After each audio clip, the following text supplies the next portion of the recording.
ಯಪ್ಪ 2 ದಿನ ಆಯಿತು ನನ್ನ ಕತೆ ಅಂದರೆ ಹೈಲಾಗೋಗಿದೆ.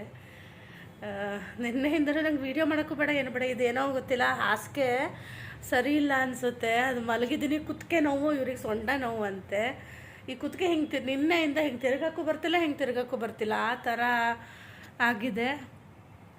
ಇಲ್ಲಿ ಬಂದಾಗ ಆದಷ್ಟು ವ್ಲಾಗ್ಗಳು ಮಾಡ್ಕೊಳ್ಳೋಣ ಅಂತ ಇದ್ದೆ, ಏನೂ ವ್ಲಾಗ್ ಮಾಡಿಕೊಂಡೇ ಇಲ್ಲ, ಮಾಡೋಕ್ಕೆ ಆಗ್ತಾಯಿಲ್ಲ ನನ್ನ ಕೈಯಲ್ಲಿ. ಆ ಥರ ಆಗಿದೆ ಈ ಕುತ್ತಿಗೆ, ಇಷ್ಟು ನೋವು. ಇಲ್ಲಿ ಮೆಡಿಕಲ್ ಹುಡ್ಕೋಕ್ಕೂ ಆಗಲ್ಲ. ಆಮೇಲೆ ಅಲ್ಲಿ ಚಿನ್ನಿ ಪಿ ಜಿ ಹತ್ರ ಒಂದು ಎಲ್ಲೋ ಕೈ ಹಿಡ್ಕೊಳಕ್ಕಾಗಲ್ಲಪ್ಪ, ಚಿನ್ನಿ ಪಿ ಜಿ ಹತ್ರ ಒಂದು ಮೆಡಿಕಲಲ್ಲಿ ಇವರು ಮಾತ್ರೆ ತಂದಿದ್ರು, ಅದರಲ್ಲೇ ಇಬ್ಬರು ಮಾತ್ರೆ ತಿಂದಿದ್ವಿ. ನನಗೆ ಜ್ವರ ಅಂದರೆ ಜ್ವರ, ಆಮೇಲೆ ಮೈಕೈ ನೋವು, ನನಗೇನು ಉತ್ಸಾಹನೇ ಇಲ್ದಂಗೆ ಆಗಿಬಿಟ್ಟಿದೆ, ಹಂಗಾಗ್ಬಿಟ್ಟಿದ್ದೀನಿ ನಾನು.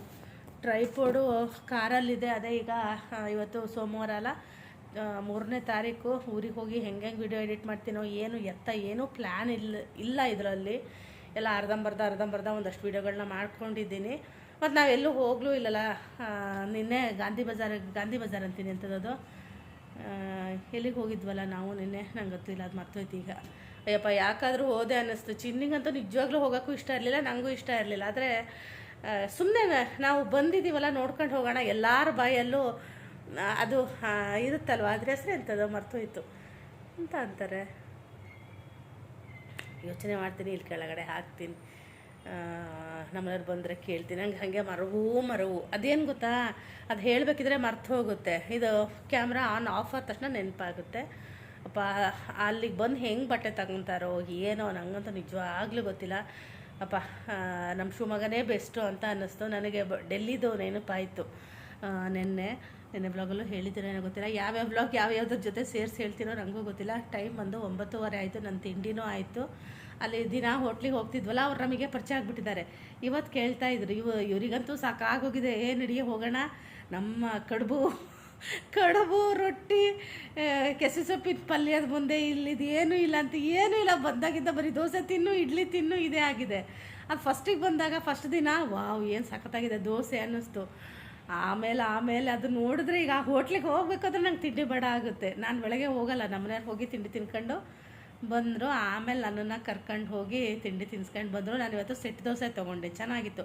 ಸೆಟ್ ದೋಸೆ ಅಲ್ಲ ಅಂತೆ, ಓಪನ್ ದೋಸೆ ಅಂತೆ. ಅಲ್ಲಿ ಚಟ್ನಿ ತುಂಬ ಚೆನ್ನಾಗಿರುತ್ತೆ, ಇಡ್ಲಿ ಸಾಂಬಾರು ಸಾಕತ್ತಾಗಿರುತ್ತೆ. ಮಾತ್ರ ಚಿನ್ನಿಗೆ ಆಫೀಸಿಗೆ ಹತ್ತಿರ ಆಗುತ್ತೆ. ನಮ್ಮನೆಯವ್ರು ಅದೇ ಹೇಳ್ತಾಯಿದ್ರು, ಅಲ್ಲಿಗೆ ಹೋಗು, ತಿಂಡಿ ಏನಾದರೂ ಪಿ ಜಿಲಿ ಅಷ್ಟು ಇಷ್ಟ ಆಗಿಲ್ಲ ಅಂದರೆ. ಚಿನ್ನಿನೂ ಹೊರಟ್ಲು, ಈಗ ಅವಳು ಪಿ ಜಿಲೇ 2 ದಿನ ಅಭ್ಯಾಸ ಆಗುತ್ತೆ ಅಂತ ಅಲ್ಲೇ ಉಳಿದ್ಲು. ಮತ್ತು ಇಲ್ಲಿ ಉಳಿದ್ರೆ ಅವಳಿಗೆ ಎಕ್ಸ್ಟ್ರಾ ದುಡ್ಡು ಕೂಡ ಕೊಡಬೇಕಾಗುತ್ತೆ.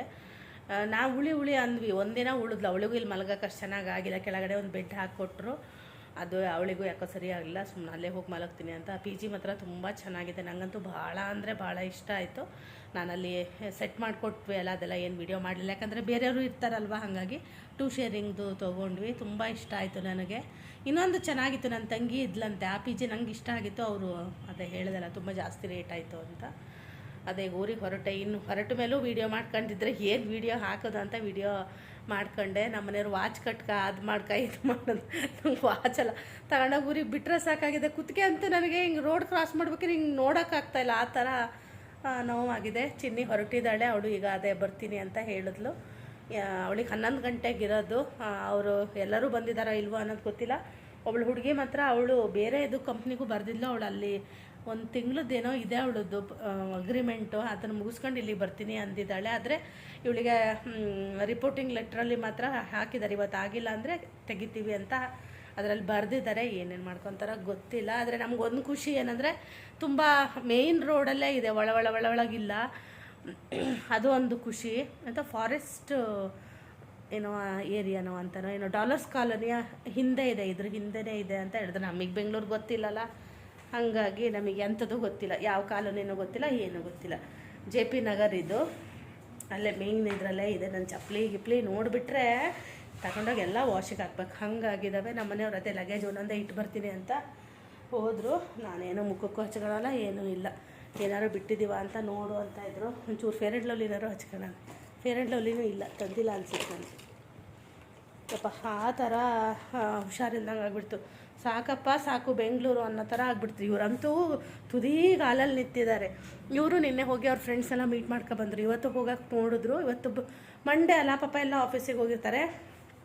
ಅವರಿಗೆ. ಆಮೇಲೆ ಅವ್ರ ಬಾಯಲ್ಲೇ ಹೇಳ್ತೀನಿ, ಇನ್ನೇನು ಒಬ್ಬರು ಫ್ರೆಂಡ್ ಕರ್ಕೊಬಂದುಬಿಟ್ಟಿದ್ದಾರೆ, ಖುಷಿನೋ ಖುಷಿ. ಅವರು ಏನು ಇವ್ರನ್ನ ಹೊಗಳಿದ್ರು. ನಂಗೆ ಇವ್ರ ಮೇಲೆ ಇನ್ನೇ ಸಿಟ್ಟು ಬಂದಿತ್ತು. ಎಷ್ಟು ಹೊಗಳಿದ್ರು ನನಗೇನು ಅನ್ನಿಸ್ಲಿಲ್ಲ. ಪಾಪ ತುಂಬ ಇದು ಮಾಡಿದ್ರು. ನನಗೆ ಅಲರ್ಜಿ ಜಾಸ್ತಿ ಆಗಿಬಿಟ್ಟಿದೆ, ಮತ್ತು ಮೈ ತುರ್ಕೆ ಜಾಸ್ತಿ ಆಗಿಬಿಟ್ಟಿದೆ. ಯಪ್ಪ ಈಗ ಯಾರು ಫೋನ್ ಮಾಡ್ತಾರಂತ ಇಲ್ಲೊಂದು ಫೋನ್ ಇಟ್ಟಿದ್ದಾರಪ್ಪ. ನಾವಂತೂ ಬರೀ ಬರೋದು ಉಳಿಯೋದಾಗುತ್ತೆ. ಮನೆಯವರಂತೂ ನಾನಾದರೂ ರೂಮಲ್ಲಿ ಜೀವನ ಮಾಡಿದ್ದೀನಿ ನಿನ್ನೆಯಿಂದ. ನಮ್ಮ ಮನೆಯವ್ರು ರೂಮಲ್ಲೇ ಜೀವನ ಮಾಡಿಲ್ಲ, ಹೊರಗಡೆ ತಿತ್ಕೊಂಡು ಕಾರ್ ಎಣ್ಸೋದಂತೆ. ಅಲ್ಲೆಷ್ಟು ಕಾರ್ ಹೋದವು ಇಲ್ಲೆಷ್ಟು ಕಾರ್ ಹೋದವು ಅಂತ. ಅಂದರೆ ಅಲ್ಲಿ ಬೇಜಾರಲ್ಲ, ಅವರಿಗಂತೂ ಬೇಜಾರು ಬಂದುಬಿಟ್ಟಿದೆ. ಊರಿಗೆ ಹೋದರೆ ಸಾಕು. ನಾವು ನಿಜ ಹೇಳ್ತೀನಿ, ಇವತ್ತು ಇತ್ತು ನಾಳೆ ಹೋಗೋದಾಗಿತ್ತು. ಇವತ್ತು ಇದ್ದಿದ್ರೆ ನಮ್ಮಿಬ್ಬರನ್ನು ಇಲ್ಲೇ ನಿಮಾನ್ಸ್ಗೆ ಸೇರಿಸ್ಬೇಕಾಗಿತ್ತು. ನಿನ್ನೆ ನಿಮಾನ್ಸ್ ಎದುರಿಗೆ, ಚಿಕ್ಕಪೇಟೆ, ಈಗ ನೆನಪಾಯ್ತು ನೋಡಿ, ಚಿಕ್ಕಪೇಟೆ ನಿಮಾನ್ಸ್, ಚಿಕ್ಕಪೇಟೆಗೆ ಹೋಗಲ್ಲೇ ನಿಮಾನ್ಸ್ ಇತ್ತು. ಇವತ್ತು ಇಲ್ಲೇ ಇದ್ದರೆ ನಾವಿಬ್ಬರು ಸೀದಾ ನಿಮಾನ್ಸ್ಗೆ ಹೋಗಿ ಅಡ್ಮಿಟ್ ಆಗಬೇಕಾಗಿತ್ತು. ಹಂಗಾಗ್ತಿತ್ತು.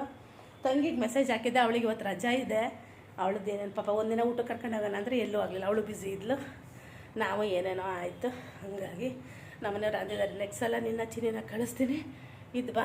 ಹಂಗೆ ಮಾತಾಡೋಕ್ಕಾಗಲ್ಲಪ್ಪ, ಇಲ್ಲೇ ಆಮೇಲೆ ಮತ್ತೆ ವ್ಲಾಗ್ ಶುರು ಮಾಡ್ತೀನಿ. ಈಗ ಸಾಕು ವ್ಲಾಗ್. ನನಗೆ ಪ್ಯಾಕಿಂಗ್ ಎಲ್ಲ ಮಾಡು ಅಂತ ಬಿಟ್ಟಿದ್ರು. ಸುಮಾರೆಲ್ಲ ನಾನು ಪ್ಯಾಕಿಂಗ್ ಮಾಡಾಗಿತ್ತು. ನನಗೆ ಕೈ ಎತ್ತಿ ಜುಟ್ಟ ಹಾಕಕ್ಕೆ ಬರ್ತಿರ್ಲಿಲ್ಲ. ಸುಮಾರು ಒಂದು 15-20 ದಿನ ನೋವು ತುಂಬ ಇತ್ತು ನನಗೆ. ಮತ್ತು ನಾನೊಂದು ಸಲ ಚಿನ್ನಿ ಪ್ರೆಗ್ನೆಂಟ್ ಇರ್ತಾ ಬಿದ್ದಿದ್ದೆ. ಆವಾಗ ಕೂಡ ನನಗೆ ಆ ಕೈ ನೋವಾಗಿತ್ತು. ನಂಗೆ ಅದೇ ಥರನೇ ಅನ್ನಿಸ್ತಾ ಇದೆ. ಮುಖಕ್ಕೊಂಚೂರು ಸನ್ಸ್ಕ್ರೀಮು ಅಥವಾ ಫೇರ್ ಆ್ಯಂಡ್ ಲವ್ಲಿ ತಂದಿದ್ದೀನಿ ಅಂತ ಹುಡುಕ್ತಾ ಇದ್ದೆ. ಅದು ಫೇರ್ ಆ್ಯಂಡ್ ಲವ್ಲಿ ಅಂತ ಅಂದ್ಕೊಂಡು ಹಚ್ಕೊಂಡೆ. ಅದು ನಾನು ಕಣ್ಣು ಬೇರೆ ನೆಟ್ಟಗೆ ಕಾಣಲ್ವಾ ನೋಡಿ, ವಯಸ್ಸಾದ್ಮೇಲೆ ಎಷ್ಟು ಕಷ್ಟ ಅಂತ. ಅದು ನೋಡಿದ್ರೆ ನೋಡ್ತಾನೇ ಇದ್ದೀನಿ. ಆದರೆ ನನಗೆ ಡೌಟ್ ಬಂತದು ಫೇರ್ ಆ್ಯಂಡ್ ಲವ್ಲಿ ಅಲ್ವಾ ಅಂತೇಳಿ. ಆಮೇಲೆ ನೋಡ್ತೀನಿ ಅದು ಫೇಸ್ ವಾಶ್. ಆಮೇಲೆ ಹೋಗಿ ಮತ್ತೆ ಮುಖ ತೊಳ್ಕೊಂಡು ಬಂದೆ.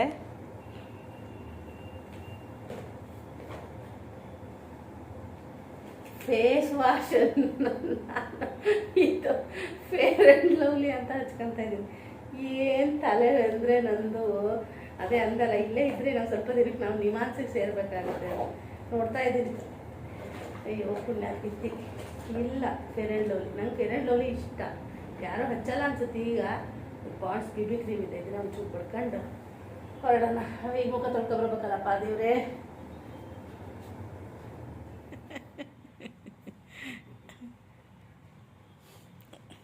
ವಾಚ್ ತರ್ಬೋದಲ್ಲ ನೆಕ್ಸ್ಟ್ ಸಲ. ಅವರೇ ಚೈನ್ ಗೀನೆಲ್ಲ ಹಂಗಂಗೆ ಇಟ್ಟಿದ್ರು ನಿನ್ನೆ. ಎಷ್ಟು ನಾನು ಬಾತ್ರೂಮ್ ನೋಡ್ತೀನಿ ಏನೇನಿದಾವೆ ಅಂತ ಓದ್ತಾರೆ ಕೂತ್ಕೊಂಡಿದ್ದೇವೆ. ಚಿನ್ನಿ ವಾಚ್ ಎಲ್ಲ ಏನೂ ತಂದಿರಲಿಲ್ಲ. ಯಾಕಂದರೆ ನಮಗೆ ಹಾಸ್ಟೆಲಲ್ಲಿ ತುಂಬ ಖರಾಬಾಗಿರೋ ಅನುಭವಗಳಾಗಿರೋದ್ರಿಂದ ನಂದೇ ಒಂದು ವಾಚ್ ಕಟ್ಕೊಂಡು ಬಂದಿದ್ಲು. ಅವಳದು ವಾಚನ್ನ ತಂದಿರಲಿಲ್ಲ. ರೂಮ್ಮೇಟ್ಸ್ ಎಲ್ಲ ಹೇಗಿರ್ತಾರೆ ಅಂತ ಗೊತ್ತಿರಲ್ಲ. ಹಾಗಾಗಿ ಈ ಸಲ ಆರಾಮಾಗಿ ತರ್ಬೋದು ಅಂತ. ನಾನು ನಿನ್ನೆ ಹೋದಾಗ ಪಾಪ ಅವರು ಗೋಲ್ಡ್ ಚೈನೋ ಏನೋ ಒಂದು ಅಲ್ಲೇ ಬಿಚ್ಚಿ ಇಟ್ಟಿದ್ರು. ಇವತ್ತು ಚಿನ್ನಿ ಫಸ್ಟ್ ಡೇ ಆಫೀಸ್ಗೆ ಹೋಗ್ತಾ ಇದ್ದಾಳೆ. ಇಷ್ಟು ದಿನ ಓದು, ಕಾಲೇಜು, ಇಂಟರ್ನ್ಶಿಪ್ಪು, ಪ್ಲೇಸ್ಮೆಂಟ್ ಅಂತೆಲ್ಲ ಓದೋದೇ ಆಗಿತ್ತು. ಈಗ ಆಫೀಸ್ಗೆ ಫಸ್ಟ್ ಡೇ ಆಫೀಸ್ಗೆ ಹೋಗ್ತಾ ಇದ್ದಾಳೆ. ಫಾರ್ಮಲ್ಸ್ ಹಾಕ್ಕೊಂಡು ಹೋಗ್ಬೇಕೇನೋ ಅಂತ ಹೇಳಿ ಹೋಗ್ತಾ ಇದ್ದಾಳೆ. ಆ ಥರದ್ದೇನೋ ಡ್ರೆಸ್ ಕೋಡ್ ಏನೂ ಹೇಳಿರಲಿಲ್ಲ. ನಮಗೂ ಅವಳು ನೋಡ್ತಾ ಇದ್ದರೆ ಖುಷಿ ಆಗ್ತಾಯಿತ್ತು. ಅವ್ರ ಡ್ಯಾಡಿ ಕಣ್ಣಲ್ಲೆಲ್ಲ ನೀರು ತುಂಬ್ಕೊಂಡಿದ್ರು. ಕಳಿಸಿ ಬಂದ್ವಿ. ಅವರಿಬ್ಬರು ಹುಡುಗರು ಇದ್ದರು. ಒಟ್ಟು 4 ಜನ ಸೆಲೆಕ್ಷನ್ ಆಗಿದ್ದಾಗಿತ್ತು. ಅವಳ ಹುಡುಗಿ ಬಂದಿಲ್ಲ, 1 ತಿಂಗಳು ಬಿಟ್ಟು ಜಾಯಿನ್ ಆಗ್ತೀನಿ ಅಂದ್ಲಂತೆ. ಕಂಪ್ನಿಯವರು ಪರ್ಮಿಷನ್ ಕೊಟ್ಟಿದ್ದಾರಂತೆ. ಚಿನ್ನಿಯವರು ಈಗ ಹೋದರು. 10:45 ಆಗಿದೆ ಅಷ್ಟೇ. ಅದೇ ಚಿನ್ನಿ ಅಂತ ಇದ್ಲು. ನಾವು ಬಿಟ್ಟು ಬಂದಾಗ 10:30-35 ಆಗಿತ್ತು. ನಾವು ಬಿಟ್ಟು ಹಾಗೆ ಬಂದ್ವಿ. ಅವರು ಒಳಗೆ ಹೋದ್ರು, ಆಫೀಸ್ ಒಳಗಡೆ. ಹಾಗಾಗಿ ನಾವು ಒಳಗೆ ಹೋಗಲಿಲ್ಲ. ಒಂದು ದೊಡ್ಡ ಜವಾಬ್ದಾರಿನ ಕಳ್ಕೊಂಡ್ವಿ. ನೋಡೋಣ, ಅದೇ ಅಂತ ಇದ್ವಿ. ಶ್ರೇಯನೊಂದು ಹಿಂಗೆ ಸೇರಿಸಿದ್ರೆ ಇನ್ನೂ ಸ್ವಲ್ಪ ಅವರಿಗೆ ಗೊತ್ತಾಗುತ್ತಲ್ವ ಕೆಲಸದ್ದು ಏನು ಎತ್ತ ಅನ್ನೋದು. ಇದು ಮಾಡ್ತಾರೆ. ನನ್ನ ಮಗನೊಂದು ಎಲ್ಲ ಶಿಸ್ತಾಗಿ ಆಗಿಬಿಟ್ರೆ ತಂದೆ ತಾಯಿ ಆಗಿದ್ದಕ್ಕೂ ನಾವು ಒಂದೊಂದು ಹಂತ ಎಲ್ಲದೂ ಅಷ್ಟೇ. ಪ್ರತಿಯೊಂದನ್ನು ಕೀ ಇದು ಯಾಕೋ ಸರಿ ಇಲ್ಲ. ಒಂದು ನಿಮಿಷ ಹಾಕೋಕ್ಕೆ ಬರಲಿಲ್ಲ. ಅದು ಲೈಟ್ ಬೀಳಲ್ಲ, ಬರೋಲ್ಲ. ಅದನ್ನ ಹಾಕ್ತಿದ್ರೆ ಏನೂ ಇಲ್ಲ, ಎಲ್ಲ ಪ್ಯಾಕ್ ಮಾಡಿ ಕಳಿಸಿದ್ದೀನಿ. ಸ್ವಲ್ಪ ನೀರಿನ ಬಾಟ್ಲು, ನನ್ನ ಬ್ಯಾಗು ಅದೊಂದು ಸ್ವಲ್ಪ ಇದೆ ಅಷ್ಟೇ. ಮತ್ತೇನಾದರೂ ಇದೆಯಾ ಅಂತ ನೋಡಬೇಕು. ನಮ್ಮ ಮನೆಯವ್ರು ಬಂದಮೇಲೆ ಅದನ್ನು ಸರಿ ಮಾಡಿ ಹಾಕ್ತಾರೆ. ಅದೇ ಕಾರ್ ತೆಗಿತೀನಿ ಅಂತ ಹೋದರು ನಮ್ಮ ಮನೆಯವರು. ಎಂತ ಹೇಳ್ಬೇಕನ್ನೋದೇ ಗೊತ್ತಾಗ್ತಿಲ್ಲ ನನಗೆ. ಕುತ್ತಿಗೆ ಅಂತೂ ತಿರ್ಗಕ್ಕೆ ಬರ್ತಿಲ್ಲ, ಏನಿಲ್ಲ, ಹಾಸಿಗೆದೇ ಪ್ರಭಾವ ಅಂತ ಅಂದ್ಲು ಚಿನ್ನಿನು. ಖುಷಿ ಆಯಿತು. ಇಷ್ಟು ಬೇಗ ಇಷ್ಟೆಲ್ಲ ಆಗುತ್ತೆ ಅನ್ನೋದು ನಾವು ಅಂದ್ಕೊಂಡಿರಲಿಲ್ಲ. ನಮಗೂ ಒಂಥರ ಇದು ಸರ್ಪ್ರೈಸ್ ಆಗೇ ಇತ್ತು. ಇದೊಂಥರ ಬೆಳಕು ಚೆನ್ನಾಗಿದೆ. ನಾನು ಬೆಳಗ್ಗೆ ಬಾಗಿಲೇ ತೆಗ್ದಿರಲಿಲ್ಲ. ಎಂತ ಹೇಳೋದು ನೋಡೋಣ. ನಮ್ಮ ಮನೆಯವರಂತೂ ಏನೂ ಮಾತಾಡೋಲ್ಲ. ಅವ್ರಿಗೇನು ಕಣ್ಣಾಗೆಲ್ಲ ನೀರು ಬಂದೋಯ್ತು ಆಫೀಸಿಗೆ ಕಳಿಸ್ಬೇಕಿದ್ರೆ. ನಮಗೂ ಇದೊಂಥರ ಹೊಸದಲ್ಲ ಅಲ್ಲ, ಎಲ್ಲ ಟೈಮು ಒಂದೊಂದು ಥರ ಅಲ್ವಾ. ನನಗೇನು ಮಾತಾಡಬೇಕು ಅನ್ನೋದು ಗೊತ್ತಾಗ್ತಾ ಇಲ್ಲ. ಚಿನ್ನಿಗಿನ್ನು ಸ್ವಲ್ಪ ಕಷ್ಟ ಆಗುತ್ತೆ, ಯಾಕಂದರೆ ಇದು ಡಿಗ್ರಿನೂ ಕಂಪ್ಲೀಟ್ ಮಾಡ್ಕೋಬೇಕಲ್ವ. ಎಜುಕೇಷನ್ ಫಸ್ಟು ಮುಖ್ಯ ಆಗುತ್ತೆ. ಕಳಿಸ್ತಾರಂತೆ ಎಲ್ಲ ಎಕ್ಸಾಮ್ಗಳಿಗೂ ಎಲ್ಲದಕ್ಕೂ. ಆಮೇಲೆ ಲಾಸ್ಟಿಗೆಲ್ಲ ಒಂದೊಂದು ತಿಂಗಳೇ ರಜೆ ಕೊಟ್ಬಿಡ್ತಾರಂತೆ. ನಾನು ಅದೇ ಚೆನ್ನಾಗಿ ಮಾಡ್ಕೋ ಅಂತ ಹೇಳ್ತಾ ಇದ್ದೀನಿ. ನಂಗೆ ಏನು ಮಾತಾಡ್ಬೇಕು ಅನ್ನೋದು ಗೊತ್ತಿಲ್ಲ, ನೋಡೋಣ. ಆಮೇಲೆ ವೀಡಿಯೋ ಮಾಡ್ಕೊತೀನಲ್ಲ ಅದರಲ್ಲಿ ಮಾತಾಡ್ತೀನಿ. ಎಲ್ಲರೂ ಮಗಳಿಗೆ ವಿಶ್ ಮಾಡಿರ್ತಾರೆ. Thank you so much. ನಿಜವಾಗ್ಲೂ ನಂಗೆ ಗೊತ್ತು. ನಾನು ಯಾವಾಗಲೂ ಕೇಳ್ಕೊಳ್ಳೋದು ಎಲ್ಲರ ಹತ್ರ ಒಂದೇ, ಮಕ್ಕಳಿಗೆ ವಿಡಿಯೋ ನೋಡಿದವ್ರು ಒಂದು ಸಲ ಒಳ್ಳೆಯದಾಗಲಿ ಅಂತ ಕೇಳಿದ್ರೆ ಸಾಕು, ಅಷ್ಟೇ. ದೊಡ್ಡವರಾಗಲಿ ಸಣ್ಣವರಾಗಲಿ ಎಲ್ಲರದ್ದು ಆಶೀರ್ವಾದ ಬೇಕಲ್ವ. ನಮ್ಮವ್ರಿಗಿಂತ ನಮಗೆ ಹೊರಗಡೆ ಅವ್ರದ್ದೇ ನನಗೆ ಜಾಸ್ತಿ. ಹಾಗಾಗಿ ನಾನು ಯಾವಾಗಲೂ ಅಷ್ಟೇ, ಮಕ್ಕಳನ್ನ ಕಾಲೇಜಿಗೆ ಬಿಡಬೇಕಿದ್ರೆ ಅಥವಾ ಸ್ಕೂಲಿಗೆ ಬಿಡಬೇಕಿದ್ರೆ ನಿಮ್ಮೆಲ್ಲರ ಆಶೀರ್ವಾದ ನನ್ನ ಮಕ್ಳಿಗೆ ಬೇಕು ಅಂತ ನಾನು ಯಾವಾಗಲೂ ಕೇಳ್ತಾ ಇದ್ದೆ. ಇವಾಗ ಜಸ್ಟ್ ಅವಳು ಒಂದು ಸ್ಟೆಪ್ ಅಷ್ಟೇ ಇಟ್ಟಿದ್ದಾಳೆ. ಇನ್ನೂ ತುಂಬ ಇದೆ, ಕಲಿಯೋದಿದೆ, ಎಲ್ಲದೂ ಇದೆ. ಎಲ್ಲ ಚಿನ್ನಿ 9th ಇದ್ದಾಗಿಂದ ನಾನು ವ್ಲಾಗ್ನ ಶುರು ಮಾಡಿದ್ದು. 9th 10th ನೋಡಿದ್ದೀರಾ, PU ನೋಡಿದ್ದೀರಾ, ಇಂಜಿನಿಯರಿಂಗ್ ನೋಡಿದ್ದೀರಾ. ಹಾಗೆ ನೋಡಿ ಅದೆಷ್ಟು ಬೇಗ ಮಗಳಿಗೆ ಇಂಟರ್ನ್ಶಿಪ್ಪು ಸಿಕ್ತು, ಅದನ್ನು ನೀವು ನೋಡಿದ್ದೀರಾ. ಅದು ಕನ್ವರ್ಟ್ ಆಗಿ ಜಾಬ್ ಆದಮೇಲೆ ಆವಾಗಲೂ ಕೂಡ ನಾನು ವಿಡಿಯೋ ಮಾಡ್ತಾಯಿದ್ರೆ ಅದನ್ನು ಕೂಡ ನಿಮ್ಮ ಜೊತೆ ಶೇರ್ ಮಾಡ್ತೀನಿ. ನೋಡೋಣ. ನಾನು ಚಿನ್ನಿ ಆಫೀಸ್ ಒಳಗೆ ಹೋಗಿದ್ದು ಯಾವುದೂ ವೀಡಿಯೋ ಮಾಡಲಿಲ್ಲ, ಯಾಕೆಂದರೆ ನಮಗೂ ಒಂದು ಸೇಫ್ ಅನ್ನೋದಿರಬೇಕಲ್ವ. ಹಾಗಾಗಿ ಮಗಳು ಫಸ್ಟ್ ಡೇ ಆಫೀಸಿಗೆ ಹೋದ್ಲು. ಆಫೀಸು ಚೆನ್ನಾಗಿತ್ತು ಅಂತ ಹೇಳಿದ್ಲು. ಖುಷಿ ಆಯಿತು ಇವತ್ತು, ನಿಜವಾಗ್ಲೂ ಹೇಳ್ತಾ ಇದ್ದೀನಿ. ಮೊನ್ನೆ ಸ್ಕೂಲ್ಗೆ ಹೋಗ್ತಿದ್ದಿದ್ದು ನನಗೆ ಇನ್ನೂ ನೆನಪಿದೆ. ಇಷ್ಟು ಬೇಗ ಆಫೀಸಿಗೆ ಹೋಗ್ತಾ ಇದ್ದಾಳೆ ಅಂತಲೂ ಅನ್ನಿಸ್ತು ನನಗೆ. ಖುಷಿ ಆಯಿತು. ಇನ್ನೇನು ಬೇಕು ಅಲ್ವಾ. ನಾವು ಕೂಡ ತಂದೆ ತಾಯಿಯಾಗಿ ಒಂದು ಒಳ್ಳೆ ಎಜುಕೇಷನ್ನ ಕೊಟ್ಟಿದ್ದೀವಿ. ಅದಕ್ಕೆ ಪ್ರತಿಫಲ ಕೂಡ ತುಂಬ ಚೆನ್ನಾಗಿ ಸಿಕ್ಕಿದೆ. ಅವಳು ಕೂಡ ತುಂಬ ಕಷ್ಟಪಟ್ಟು ಓದಿ ಒಂದು ಇಂಟರ್ನ್ಶಿಪ್ ತೊಗೊಳ್ಳೋದು ಇವಾಗಿನ ಇದರಲ್ಲಿ ತುಂಬಾ ಕಷ್ಟ ಇದೆ. ಹಾಗೆಯೇ ತುಂಬ ಜನ ನನ್ನ ಸಬ್ಸ್ಕ್ರೈಬರ್ಸು ಫೋನ್ ಮಾಡಿ ಎಲ್ಲ ಹೇಳಿದ್ರು. ಅದನ್ನು ನೆಕ್ಸ್ಟ್ ವ್ಲಾಗಲ್ಲಿ ಹೇಳ್ತೀನಿ. ಹಾಗೆಯೇ ತುಂಬ ಜನದ್ದು Q&A ಮಾಡೋಣ ಅಂತ ಇದ್ದೀನಿ, ನೋಡೋಣ. ಊಟ ಮಾಡೋದಕ್ಕೆ ಹೋಟೆಲ್ ಹುಡುಕ್ತಾ ಇದ್ವಿ. 2 ಹೋಟೆಲ್ ನೋಡಿದ್ವಿ. ಯಾಕೋ ನಮಗೆ ಅಷ್ಟು ಇಷ್ಟ ಆಗಲಿಲ್ಲ. ಮತ್ತು ಕೆಲವೊಂದು ಕಡೆ ವೆಜ್ಜು ನಾನ್ ವೆಜ್ ಎರಡೂ ಇರುತ್ತೆ. ನನಗೆ ಯಾಕೋ ಬೇಡ ಅಂತ. ನನಗೆ ನಿನ್ನೆ ಚಿಕ್ಕಪೇಟೆಲಿ ಊಟ ಮಾಡಿದ್ವಲ್ಲ ರೀ, ಊಟ ಸೂಪರಾಗಿತ್ತು ಗೊತ್ತಾ, ತುಂಬ ಚೆನ್ನಾಗಿತ್ತು. ನಂಗೆ ಏನಂದ್ರೆ ಅನ್ನ ಸಾರು ಬೇಕು ಮಧ್ಯಾಹ್ನ. ಕೆಲವೊಂದು ಕಡೆ ಹೋದ್ರೆ ಹೌದಾ, ಕೆಲವೊಂದು ಕಡೆ ಹೋದ್ರೆ ಏನಂದ್ರೆ ಇಲ್ಲಿ ಇದು ತಾಲಿ ಇಲ್ಲ ಅಂತಾರೆ. ಈಗ ಅದೊಂದು ಮಧ್ಯಾಹ್ನನೂ ತಾಲಿ ಇಲ್ಲ ಅಂದ್ರೆ ಹೆಂಗೆ ಅಲ್ಲ ರೀ. ನಾವು ಕರ್ನಾಟಕದಲ್ಲಿ ಇದ್ಕೊಂಡು ನಮಗೆ ಮಧ್ಯಾಹ್ನ ಅನ್ನ ಸಾರು ಇಲ್ಲ ಅಂದ್ರೆ ಹೆಂಗೆ ಅಲ್ವಾ. ಅದೊಂದು ಒಂದು ಕಡೆ ಹಾಗೆ ಬಿಟ್ಟು ಬಂದ್ವಿ. ನಮ್ಗೆ ಇಲ್ಲಿ ಹೋದ್ವಿ, ನಂಗೆ ಯಾಕೋ ಇಲ್ಲ ಅಷ್ಟು ಇಷ್ಟ ಆಗಲಿಲ್ಲ, ಹಂಗೆ ಬಂದ್ವಿ. ಯಾರು ಜನನೂ ಇರಲಿಲ್ಲ. ಸ್ವಲ್ಪ ಜನ ಸಂದಣಿ ಇದ್ದಲ್ಲಿ ಹೋದರೆ ಸ್ವಲ್ಪ ಫ್ರೆಶ್ ಆಗಿರುತ್ತೆ. ಒಂದು ಕಡೆ ಅಲ್ಲಿ ನಿಲ್ಸಿದ್ರು ನಮ್ಮನೆಯವರು. ನಾನು ಅಲ್ಲಿ ಬೇಗ ಆಯಿತು ಅಂತ ಇದು ಮಾಡಿದೆ. ನಂಗೆ ಭಾಳ ಕುತ್ತಿಗೆ ನೋವು ಶುರುವಾಗ್ಬಿಟ್ಟಿದೆ. ತಿರುಗಕ್ಕಾಗ್ತಾ ಇಲ್ಲ ನನ್ನ ಕೈಯಲ್ಲಿ. ಈ ಕೂಗಲ್ಲ ಮುಂದೊಂದು ಹಾಕೊಂಡು ತಲೆ ಬಿಸಿ ಅದಂಗೆ. ಏನು ಗೊತ್ತಾ, ನಾವಲ್ಲಿ ಬೆಂಗಳೂರಲ್ಲಿ ಫ್ಲೈಓವರ್ ಮೇಲೆ ಬಾಕಿ ಕಡೆ ಎಲ್ಲ ಹತ್ತಿ ಫ್ಲೈಓವರ್ ಅಂತ ಹೇಳುತ್ತೆ, ಅಲ್ಲೊಂದು ಕಡೆ ಹೇಳಲ್ಲ.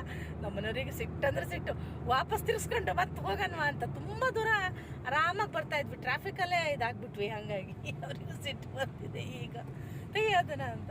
ನಾನು ಕುತ್ತಿಗೆ ನೋವಿನ ಇದಕ್ಕಾಗಿ ಮಲಗ್ಬಿಟ್ಟೆ ಒಂದು ಸ್ವಲ್ಪ ಹೊತ್ತು. ನಿದ್ದೆ ಏನು ಬರಲಿಲ್ಲ, ಆದರೆ ಮಲಗ್ದೆ. ಇವ್ರು ಚೆನ್ನಾಗಿ ಸುಮಾರು ದೂರ ಬಂದೆ ಅಂತ ಹೇಳ್ತಾ ಇದ್ರು. ನಾವು ಚಿತ್ರದುರ್ಗದ ಮೇಲೆ ಹೋಗ್ತಾ ಇದ್ದೀವಿ, ರೋಡ್ ತುಂಬ ಚೆನ್ನಾಗಿದೆ ಅಂತ ಹೇಳಿದ್ರು. ನಾನೊಂದು ಸ್ವಲ್ಪ ಹೊತ್ತು ಮಲಗ್ದೆ. ಚಿನ್ನಿ ಏನು ಈಗ ಟೈಮ್ ಬಂದು 2 ಗಂಟೆ ಆಯಿತು. ಅದೇ ಫಸ್ಟ್ ದಿನ ಆಫೀಸಲ್ಲ, ಏನೋ ಅದು ಲ್ಯಾಪ್ಟಾಪ್ ಇನ್ನೂ ಕೊಡೋಕೆ 1 ವಾರ ಆಗುತ್ತಂತೆ. ಚೆನ್ನಾಗಿದೆ ಆಫೀಸು ಅಂತಲೂ ಹೇಳಿದ್ಲು. ಒಂದು ಫುಲ್ ಬಿಲ್ಡಿಂಗ್ ಅವು ಏನಂತಾರೆ, ಒಂದು ಫುಲ್ ಅವ್ರದ್ದೇ ಇರಬೇಕದು ಫ್ಲೋರು. ಇನ್ನೂ ಗೊತ್ತಾಗಿಲ್ಲಲ್ಲ, ಹಾಗಾಗಿ ಆಮೇಲೆ ಈಗ ಅದೇ ಊಟ ಹೋಗ್ತಾ ಇದ್ದೀನಿ ಅಂತ, ನಾವು ದೋಸೆ ತಿಂದ್ವಿ ಅಲ್ಲ ಅಲ್ಲಿಗೆ ಹೋಗ್ತೀನಿ ಅಂತ ಹೇಳಿದ್ಲು. ಅವಳು ತುಪ್ಪ ಹಾಕಿರೋ ದೋಸೆ ತಿನ್ನಲ್ಲ. ಇವತ್ತು ಪೀಚಲ್ಲೂ ಕೂಡ ತುಪ್ಪ ಹಾಕಿದ್ರೆ ದೋಸೆಗೆ ಅವಳು ತಿಂದೇ ಇಲ್ಲ.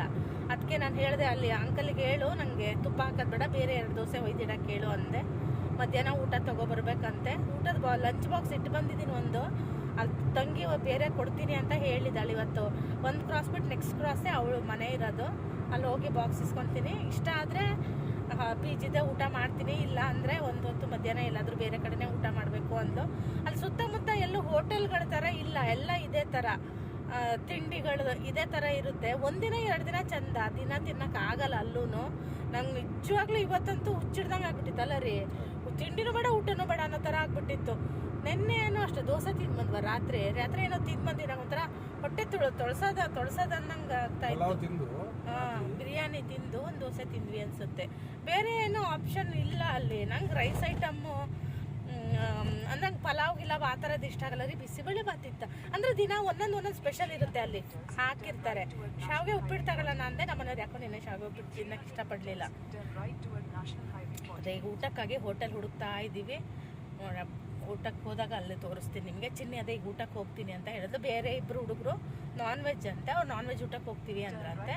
ಇವಳು ಅಲ್ಲೇ ಹತ್ರ ಆಗುತ್ತೆ, ಹಾಗಾಗಿ ಒಂದು ಕ್ರಾಸ್ ಬಿಟ್ಟು ಈ ಗೂಗಲ್ ಅಮ್ಮನ ತೆಗಿಯೋಣಾಯ್ತು. ನಮ್ಮನೆ ಅದೇ ತೆಗಿತೀನಿ. ಬ್ಯಾಟ್ರಿ ಇಲ್ಲ ಪಾಪ. ಹೈವೇಲಿ ಹೋಟೆಲ್ಗಳು ತುಂಬ ದೊಡ್ಡದು ಆ ಥರದ್ದೇನೂ ಇರಲಿಲ್ಲ. ಇಲ್ಲಿ ಯಾವುದೋ ಒಂದು ಹೋಟೆಲ್ ಪುರೋಹಿತ್ ಅಂತ ಬಂದ್ವಿ. ನಾವು ಏನೋ ಅಂದ್ಕೊಂಡು ಬಂದ್ವಿ, ಅಲ್ಲಿ ಊಟ ಓಕೆ ಆಗಿ ಇತ್ತು. ನಾನೇನು ಅಂದ್ಕೊಂಡೆ ಈಗ ನಮ್ಮಲ್ಲಿ ಭಟ್ರ ಶೈಲಿ ಊಟ ಇರುತ್ತೆ ಅಂತ ಅಂದ್ಕೊಂಡ್ವಿ, ಆದರೆ ಅದು ಬೇರೆ ಥರ ಆಗಿತ್ತು. ಬಂದ ತಕ್ಷಣ ನಮಗೆ ಫಸ್ಟು ಚಾರ್ಜ್ ಕೊಟ್ಟರು. ಚಾರ್ಜ್ ತುಂಬ ಚೆನ್ನಾಗಿತ್ತು, ಆದರೆ ತುಂಬ ಎಕ್ಸ್ಪೆನ್ಸಿವ್ ಅಪ್ಪ ಇಲ್ಲಿ ಹೈವೇಲಿ. ನಿಜವಾಗ್ಲೂ ನಾವು 540 ಎಷ್ಟೋ ಪೇ ಮಾಡಿದ್ವಿ 2 ಊಟಕ್ಕೆ. ಅಷ್ಟು ಕೊಡೋಷ್ಟು ಏನೂ ಇರಲಿಲ್ಲ. 2 ಥರ ಪಲ್ಯ ಇತ್ತು, ರೋಟಿ ಅಂತೂ ಬಾಯಿಗೆ ಹಾಕಕ್ಕೆ ಬೇಡ. ಅಟ್ಲೀಸ್ಟ್ ಒಂಚೂರು ಬೆಣ್ಣೆನೋ ತುಪ್ಪನೋ ಒಂಚೂರು ಒರೆಸಿಕೊಟ್ಟಿದ್ರೆ ತಿನ್ಬೋದಾಗಿತ್ತು. ಸುಮಾರದವರೆಲ್ಲರೂ ತಿಂದರೆ ಹಲ್ಲು ಉದುರು ಹೋಗೋದೆ, ಆ ಥರ ಗಟ್ಟಿ ಇತ್ತು. ತೋರಿಸ್ತೀನಿ ನೋಡಿ, ಇಷ್ಟಿತ್ತು ರೈಸು, ದಾಲು ಅಷ್ಟೇ, ಒಂದು ಪಾಪಡ್ ಇತ್ತು ಅಷ್ಟೇ. ಇದಿಷ್ಟಕ್ಕೆ 250 ಏನೋ ಚಾರ್ಜ್ ಮಾಡಿದ್ರು ಅನಿಸುತ್ತೆ. ಆದರೆ ಏನು ಮಾಡೋದು, ಟೈಮು ಕೂಡ ಆಗ್ತಾ ಬಂದಿತ್ತು, ಹಾಗಾಗಿ ಸಿಕ್ಕಿದ್ದೇ ನಮ್ಮ ಪುಣ್ಯ ಅಂತ ಹೇಳಿ. ಸುಮಾರು ಹೋಟೆಲ್ಗಳೆಲ್ಲ ಕ್ಲೀನ್ ಇಲ್ಲ. 1-2 ಹೋಟೆಲ್ಗಂತೂ ಹೋದರೂ ವಾಪಸ್ ಬಂದಿದ್ದೀವಿ. ನಂಗೆ ಮತ್ತು ಅಲ್ಲಿ ಊಟ ಮಾಡಿ ಕೊನೆಗೆ ಮೊದಲೇ ಹುಷಾರಿಲ್ಲ. ಮನೆಗೆ ಬಂದು ನನಗೆ ಆ ಥರ ಎಲ್ಲ ಗಲೀಜಾಗಿ ನೋಡಿದ್ರೆ ವಾಮಿಟ್ ಶುರುವಾಗುತ್ತೆ, ಇಲ್ಲ ಲೂಸ್ ಮೋಷನ್ ಶುರುವಾಗುತ್ತೆ. ಮತ್ತು ಮನೆಗೆ ಬಂದು ನಾನು ಇನ್ನೂ ಮಲಗಿಬಿಡ್ತೀನಿ ಅಂತ. ಆದ್ರೂ ನಂಗೆ ತುಂಬ ಹುಷಾರಿಲ್ದಂಗೆ ಆಯಿತು. ಮನೆಗೆ ಬಂದಮೇಲೆ ನಂಗೆ ಕುತ್ತಿಗೆ ಈ ಕಡೆ ತಿರ್ಗಕ್ಕೆ ಬರ್ತಿರ್ಲಿಲ್ಲ, ಈ ಕಡೆ ಮಾಡೋಕ್ಕೆ ಬರ್ತಿರ್ಲಿಲ್ಲ, ಹಾಗಾಯಿತು. ಜ್ವರನೂ ಬಂದಿತ್ತು, ಥಂಡಿ ಬೇರೆ ಆಗಿತ್ತು, ನಂಗೆ ಮಾತ್ರೆನೂ ಸರಿಯಾಗಿ ಸಿಗಲಿಲ್ಲ. ಆಮೇಲೆ ಮನೆಗೆ ಬಂದು ಯಾವಾಗಾದರೂ ಒಂದು ಅನ್ನ ಸಾರು ಯಾವ ಮಾಡ್ತೀವೋ ಅಂತ ನಾನು ನಮ್ಮ ಮನೆಯವರು ಕಾಯ್ತಾ ಇದ್ವಿ. ಏನೇ ಅಂದರೂ ನಮ್ಮೂರೇ ನಮಗೆ ಚಂದ. ನಿಜವಾಗ್ಲೂ ನಾನು ಯಾವಾಗಲೂ ಅಂದ್ಕೊಳ್ಳೋದು, ಎಲ್ಲರೂ ನಾನು ಊರಿಗೆ ಹೋದಾಗ ವಿಡಿಯೋ ತೋರಿಸ್ತೀನಲ್ವ, ಆ ಮಳೆ, ಆ ವಾತಾವರಣನ ಯಾಕೆ ಎಲ್ಲರೂ ಅಷ್ಟು ಇಷ್ಟಪಡ್ತಾರೆ ಅಂತ. ಅಲ್ಲಿಗೆ ಬೆಂಗಳೂರಿಗೆ ಹೋದ್ಮೇಲೆ ಗೊತ್ತಾಗಿದ್ದು ಏನೂ ಇಲ್ಲ ಅಲ್ಲಿ, ಬರೀ ರೋಡು, ಜನ, ಫ್ಲೈಓವರ್ಸು, ಅದೊಂದು ಬಿಟ್ಟರೆ ನಾನು ಅಲ್ಲಿ ಏನೋ ಒಂಥರ ಸೌಂದರ್ಯ ಅನ್ನೋದು ನಾನು ನೋಡಲೇ ಇಲ್ಲ ಬೆಂಗಳೂರಲ್ಲಿ. ಅಥವಾ ನಂಗೆ ತಪ್ಪಾಗೂ ಹೇಳಿದ್ರು ಸಾರಿ, ಯಾಕಂದರೆ ಜೀವನ ಅರಸಿ ಅಲ್ಲಿಗೆ ಹೋಗಲೇಬೇಕಾಗುತ್ತೆ. ನಾವೇನೋ ಇಲ್ಲಿ ಜಮೀನು ದುಡಿಮೆ ಮಾಡ್ಕೊಂಡು ಇಲ್ಲಿದ್ದೀವಿ, ಆದರೆ ಇವಾಗಿನ ಜನ್ರೇಷನ್ನು ಜಮೀನು ಅದೆಲ್ಲ ಯಾರೂ ಮಾಡೋದಿಲ್ಲ. ಚೆನ್ನಾಗಿ ಓದ್ಕೊತಾರೆ, ಜೀವನ ಅರಸಿ ಅಲ್ಲಿಗೆ ಹೋಗಲೇಬೇಕಾಗುತ್ತೆ, ಅಲ್ಲೇ ಒಂದು ಜೀವನ ಕಟ್ಕೋಬೇಕಾಗುತ್ತೆ. ನಾಳೆ ಯಾರಿಗೆ ಗೊತ್ತು, ನಮ್ಮ ಮಕ್ಕಳು ಅಲ್ಲೇ ಮನೆ ಮಾಡಿ ಅಲ್ಲೇ ಜೀವನ ಮಾಡ್ತಾರೋ ಏನೋ ಗೊತ್ತಿಲ್ಲ. ಚಿತ್ರದುರ್ಗ ದಾಟಿ ಸುಮಾರು ದೂರ ಬಂದ್ವಿ ನಾವು ಅದೇ ಅನ್ನೋದು. ಇಲ್ಲಿ ಬಂದಮೇಲೆ ನಾವು ನೋಡಿದ್ದು ಮಳೆ ಮೋಡ, ಮಳೆ ಹನಿನ. ನಮ್ಮೂರೇ ಅಂತಾರೆ ನಮ್ಮ ಮನೆಯವರು. ನಿಜವಾಗ್ಲೂ ಹೌದು, ಇವರಿಗಂತೂ ಹುಚ್ಚು ಅಂತ ಹಿಡಿತಿರ್ಲಿಲ್ಲ. ನಾನು ಬ್ಲಾಗಲ್ಲಿ ಹೇಳಿದ್ದೆ ರೀ, ನಿನ್ನೆ ನಾವು ಹೋಗ್ತಾ ನಿಮ್ಹಾನ್ಸ್ ನೋಡಿದ್ವಲ್ಲ, ಇನ್ನೊಂದು 2 ದಿನ ಇದ್ದಿದ್ರೆ ನಾವು ನಿಮ್ಹಾನ್ಸ್ಗೆ ಅಡ್ಮಿಟ್ ಆಗಬೇಕಾಗಿತ್ತು ಅಂತ. ನಮ್ಮೆಯವರು ಮಾತೇ ಆಡಲ್ಲ. ಅಂದರೆ ರೋಡ್ ತುಂಬ ಚೆನ್ನಾಗಿದೆಯಲ್ಲ, ಎಲ್ಲೂ ಮಾತಾಡೋದು ಆ ಥರದ ಬರಲ್ಲ. ಊಟ ಆದಮೇಲೆ ಹಂಗೇನು ನಿದ್ದೆ ಬಂದಿಲ್ಲ, ಆರಾಮಾಗಿ ಮಾತಾಡ್ಕೊತಾನೆ ಬಂದ್ವಿ. ಇನ್ನೇನು ಶಿವಮೊಗ್ಗ ತಲುಪ್ತೀವಿ, ಇನ್ನೊಂದು ಅರ್ಧ ಗಂಟೆ 1 ಗಂಟೆ ಅನಿಸುತ್ತೆ. ಚಿನ್ನಿಗೆ ಟೀ ಬ್ರೇಕ್ ಕೂಡ ಇತ್ತಂತೆ. ಅವಳು ಟೀ ಯಾವತ್ತೂ ಕುಡ್ದೋಳೆ ಅಲ್ಲ, ಇವತ್ತೇನು ಟೀ ಕೈಲಿ ಹಿಡ್ಕೊಂಡು ಫೋಟೋ ಹಾಕಿದ್ಲು. ಅವಳೇನು ಕುಡಿಯಲ್ಲ. ಟೀ ಬ್ರೇಕು ಇತ್ತಂತೆ, 3:45ಗೆ ಟೀ ಬ್ರೇಕ್ ಇತ್ತಂತೆ. ಎಷ್ಟೊತ್ತಿಗೆ ಬಿಡ್ತಾರೆ ಅಂದೆ. ಬೆಳಗ್ಗೆ ಒಂಚೂರು ಏನಾರ ಹೇಳ್ಕೊಟ್ರಂತೆ, ಮಧ್ಯಾಹ್ನ ಊಟ ಆದಮೇಲೆ ಏನೂ ಇಲ್ಲ ಮಮ್ಮಿ ಬೇಜಾರು ಅಂತ ಇದ್ಲು. 1-2 ದಿನ ಬೇಜಾರು. ಆಮೇಲೆ ತಲೆನೂ ತುರ್ಸ್ಕೊಳ್ಳೋಕ್ಕೆ ಪುರ್ಸೊತ್ತಿರಲ್ಲ, ಅಷ್ಟು ಕೆಲಸ ಕೊಡ್ತಾರಂತೆ, ತುಂಬ ಇರುತ್ತಂತೆ. ಇಂಟರ್ನ್ಶಿಪ್ಪಲ್ಲಿ ತುಂಬ ಕೆಲಸ ಇರುತ್ತಂತೆ. ಚಿನ್ನಿ ರೂಮ್ಮೇಟ್ ಒಬ್ಬರಿದ್ದಾರೆ, ಅವರು ಹೇಳ್ತಾ ಇದ್ರಂತೆ. ತುಂಬ ಚೆನ್ನಾಗಿ ಮಾತಾಡ್ತಾರೆ ಅಂತ ಹೇಳಿದ್ಲು ಚಿನ್ನಿನು. ಅವರು ಹೇಳಿದರು ನಮಗೆ, ಅಂದರೆ ಅವರು ಆಂಧ್ರದವ್ರಂತೆ. ಯಾರು ಹೇಳಿದರು ಅಂದರೆ ಇವರು ಚಿನ್ನಿ PG ಓನರು ಹೇಳ್ತಾಯಿದ್ರು, ತುಂಬ ಒಳ್ಳೆ ಹುಡುಗಿ, ಚೆನ್ನಾಗಿ ಹೊಂದ್ಕೊತಾಳೆ, ಚೆನ್ನಾಗಿರಮ್ಮ ಅಂತ ಹೇಳಿದ್ರು. ನಮಗೂ ಅಷ್ಟು ದೂರ ಬಿಟ್ಟು ಬರ್ಬೇಕಿದ್ರೆ ಒಂಥರ ಹೆದರಿಕೆ ಆಗುತ್ತಲ್ವ, ಅದು ಬೆಂಗಳೂರು ಅಂದರೆ ಇನ್ನೂ ಹೆದರಿಕೆ ಆಗುತ್ತೆ. ಕಳೆದೋಗ್ಬಿಟ್ಟಿದ್ವಿ ನಾವು 2-3 ದಿನ. ನಮ್ಮನೆಯವ್ರಂತೂ ಆ ಫ್ಲೈಓವರ್ ಕೆಳಗೆ ಹೋಗಿ ನಿಲ್ಲೋದು, ಗಾಡಿಗಳು ಎಣ್ಸೋದು ಮಾಡೋರು. ನಾನು ಕಳೆದೋಗ್ಬಿಟ್ಟಿದ್ದೀನಿ ಇಲ್ಲಿ ಕಳೆದೋಗ್ಬಿಟ್ಟಿದ್ದೀನಿ ಅಂತ ಇದ್ದರು. ನಮಗೆ ಏನೂ ಗೊತ್ತಾಗ್ತಿರ್ಲಿಲ್ಲ. ಅದೇ ಇನ್ನೊಂದು 2 ದಿನ ಚಿನ್ನಿನೂ ಫುಲ್ ಅಡ್ಜಸ್ಟ್ ಆಗ್ತಾಳೆ. ತಂಗಿರೋದಕ್ಕೆ ನಂಗೆ ಅಷ್ಟೊಂದು ತಲೆ ಬಿಸಿ ಇಲ್ಲ. ತಲೆನೋವು ಅಂದರೆ ತಲೆನೋವು, ಕುತ್ತಿಗೆ ನೋವು, ಎಲ್ಲರೂ ಒಂದು ಜಂಡು ಬಾಂಬ್ ಸಿಗುತ್ತಾ ಅಂದ್ರೂ ಅಲ್ಲಿ ಒಂದು ಏನೂ ಇರಲಿಲ್ಲ. ಹೆಂಗೆಂಗೋ ಮಾಡಿ ನಮ್ಮ ಮನೆಯವ್ರು 1-2 ಮಾತ್ರೆ ಅಲ್ಲೆಲ್ಲ ಹುಡ್ಕ ಬಂದಿದ್ರು. ಅದರಲ್ಲೇ ಸ್ವಲ್ಪ ತಿಂದು ಒಂದು ಸ್ವಲ್ಪ ಕಮ್ಮಿ ಆಗ್ತಾಯಿದೆ. ಇಲ್ಲಿ ಮನೆಗೆ ಬಂದಮೇಲೆ ಇನ್ನು 2 ದಿನ ಮನೆ ಕ್ಲೀನ್ ಮಾಡೋಕ್ಕೆ ಬೇಕು. ಶ್ರಾವಣ ಮಾಸ ಬೇರೆ ಬಂತು, ಮನೆಯೂ ಕ್ಲೀನ್ ಮಾಡ್ಕೊಂಡಿಲ್ಲ. ಹೇಳಿದ್ದೀನಿ, ಒಬ್ಬರಿಗೆ ಬರ್ತೀನಿ ಅಂತ ಹೇಳಿದ್ದಾರೆ. ಕಿಟಕಿ ಬಾಗಿಲು ಒಂದು ಒರೆಸ್ಕೊಟ್ರೆ ನಾನು ಒಳಗಿಂದೆಲ್ಲ ನಾನೇ ಮಾಡ್ಕೊತೀನಿ. ಚಿನ್ನಿಗೆ ಅದೇ ಅವತ್ತು ಬಂದಾಗ ದೇವ್ರ ಕೋಣೆ ಕ್ಲೀನ್ ಮಾಡಿಕೊಡೆ ಅಂದೆ, ಅವಳಿಗೂ ಟೈಮೇ ಆಗಲಿಲ್ಲ, ಅವಳು ಮಾಡಲಿಲ್ಲ. ಹೋಗಿ ನಾಳೆನಾದರೂ ಒಂಚೂರು ದೇವ್ರ ಕೋಣೆನಾದರೂ ಒಂಚೂರು ಹಿಡಿಯೋಣ ಅಂತ ಅಂದ್ಕೊಂಡಿದ್ದೀನಿ. ಗೊತ್ತಿಲ್ಲ ಏನೇನಾಗುತ್ತೆ ಅಂತ. ಅಂತೂ ನಮ್ಮ ಊರಿಗೆ ನಾವು ಬಂದು ತಲುಪಿದ್ವಿ. ಇಲ್ಲಿಗೆ ಬಂದಮೇಲೆ ನಮಗೆ ಇದಿಲ್ಲ, ನಮ್ಮ ಶಿವಮೊಗ್ಗ ಬಂತು ಅಲ್ಲ ರೀ, ಬೋರ್ಡ್ ಕಾಣ್ತಾ ಇದೆ ಶಿವಮೊಗ್ಗ ಅಂತ. ಈಗ ಖುಷಿ ಆಗ್ತಾ ಇದೆ, ನಮ್ಮೂರಿಗೆ ನಾವು ತಲುಪಿದ್ವಿ ಅಂತ. ನಮ್ಮೂರು ಬಂದ ತಕ್ಷಣ ನಮಗೆ ನೋಡಿ ಮಳೆ ವಾತಾವರಣ ಶುರುವಾಗೇ ಹೋಯಿತು. ಚಿತ್ರದುರ್ಗದ ಮೇಲೆ ನಾವು ಬಂದ್ವಿ. ರೋಡ್ ಮಾತ್ರ ತುಂಬಾ ಚೆನ್ನಾಗಿದೆ. ನಮ್ಮ ಮನೆಯವರು ಹೇಳ್ತಾಯಿದ್ರು, ಅವರಿಗೆ ಸೊಂಟ ನೋವು ಶುರುವಾಯಿತು. ಸ್ವಲ್ಪ ದೂರ ಬಂದ ತಕ್ಷಣ ತುಂಬ ಸೊಂಟ ನೋವು ಅಂತ ಇದ್ದರು. ಆಮೇಲೆ ಎದ್ದು ಕೂತು ಮಾಡ್ತಾಯಿದ್ರು ಪಾಪ ಅವರು. ಹೈವೇ ಬೇರೆ ಅಲ್ವಾ, ಎಲ್ಲೂ ನಿಲ್ಲಿಸೋ ಹಾಗಿಲ್ಲ, ನಿಲ್ಲಿಸ್ಕೊಂಡು ಬರ್ಬೋದು, ಸ್ವಲ್ಪ ಸೈಡಿಗೆಲ್ಲ ಹಾಕಿ. ಆದರೆ ಫಸ್ಟು ತಲುಪಿದ್ರೆ ಸಾಕು ಅಂತ. ಯಾಕಂದರೆ ರಾತ್ರಿ ಆದಂಗೂ ಲೈಟ್ ಬೆಳಕಿಗೆ ಡ್ರೈವಿಂಗ್ ಮಾಡೋದು ಸ್ವಲ್ಪ ಕಷ್ಟ ಆಗುತ್ತೆ. ಇನ್ನೇನು ಶಿವಮೊಗ್ಗ ಹತ್ತತ್ರ ಬರ್ತಾ ಇದ್ದೀವಿ ಅನ್ನೋ ಟೈಮಲ್ಲಿ ಮಳೆ ಅಂದರೆ ನಾವು ಮಳೆ ನೋಡದೆ ಎಷ್ಟೋ ದಿನ ಆಗಿದೆ ಅಂತ ನಮಗೆ ಅನ್ನಿಸ್ತಾ ಇತ್ತು. ಯಾಕಂದರೆ ನಾವು ಬೆಂಗಳೂರಿಗೆ ಹೋದಾಗ ನಮ್ಮ ಕಡೆ ತುಂಬಾ ಮಳೆ ಆಗಿಬಿಟ್ಟಿತ್ತು. ಇಲ್ಲಿ ನಾನು ನಮ್ಮ ಮನೆಯವರು ಯಾವಾಗಲೂ ಅನ್ನೋದು, ಅಯ್ಯೋ ನಾವಿದ್ದಾಗೆ ಮಳೆ ಇಲ್ಲಲ್ಲಪ್ಪ ಅಂತ ಇದ್ವಿ. ನಾವು ಶಿವಮೊಗ್ಗ ದಾಟಿ ಇದು ನಮ್ಮೂರು ಹತ್ತತ್ರ ಬಂದಾಗ ನಾನು ವಿಡಿಯೋ ಮಾಡಿದ್ದು, ಎಲ್ಲ ಕಡೆ ನೋಡಿ ಹೇಗೆ ನೀರು ನಿಂತಿದೆ ಅಂತ.